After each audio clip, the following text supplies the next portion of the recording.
I like to equate CX as constant experimentation. We need to try various avenues to connect and understand the customer. We might make mistakes, but we collect data and we can get better the next time.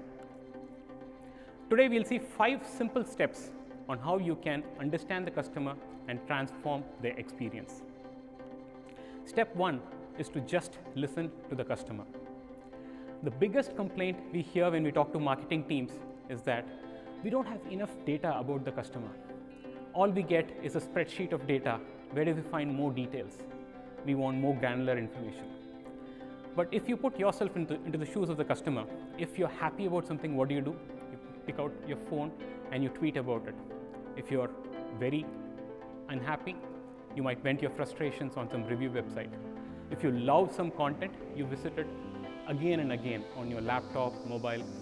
All of these are vital cues to the brand on what customers like, how are the preferences changing. We need to listen to all of this.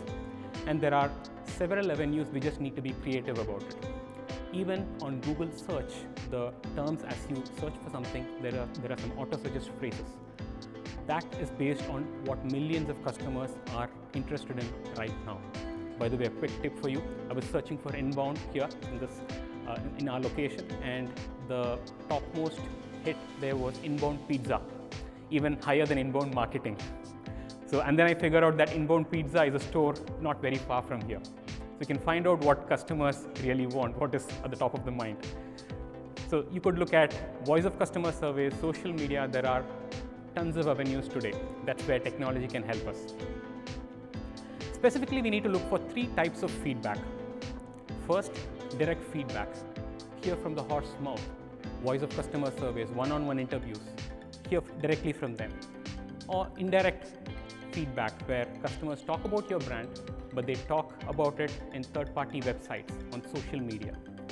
And finally, inferred is the subtle feedback which customers leave, the digital traces they leave on the websites, which page they visit after they land on your homepage. Or even other more subtle feedback, like if people use Uber Eats and you're ordering something, you can find out what location people are at and what are their preferences, what do they like to have for dinner. So all of these are inferred feedback which the customer doesn't directly tell you. So here a point of caution. You need to really decide how far and how close you get to the customer. It's important to get close to the customer, but don't get too close, lest you creep out the customer. There are so many instances of banner ads following you all through the website. Anyone likes that? No. There are so many cases where we don't tell the brand and they start advertising that to us. We hate it. So we'll have to see where we need to draw the line. And emphasis on data before you can do data analytics. This might sound funny and obvious, but customers miss it all the time. We had a huge enterprise reaching out to us saying, we want AI to predict next 3 months financial parameters. So they asked, can you do it for us? We said, sure. What data do you have? We have last month's data. We said, okay, what else? So that's it. We have last month's data. Can you predict the next 3 months using your AI? So we had to explain that you would have a lot of Excel sheets of data, financial parameters available. So why don't you use that? To which they said, we have all of the data, but we don't have it organized. We don't want to spend the next 3 months doing that. We want to apply AI because someone told us that it can help us predict well. So that's something which we need to educate customers about. There is almost an hierarchy of data science.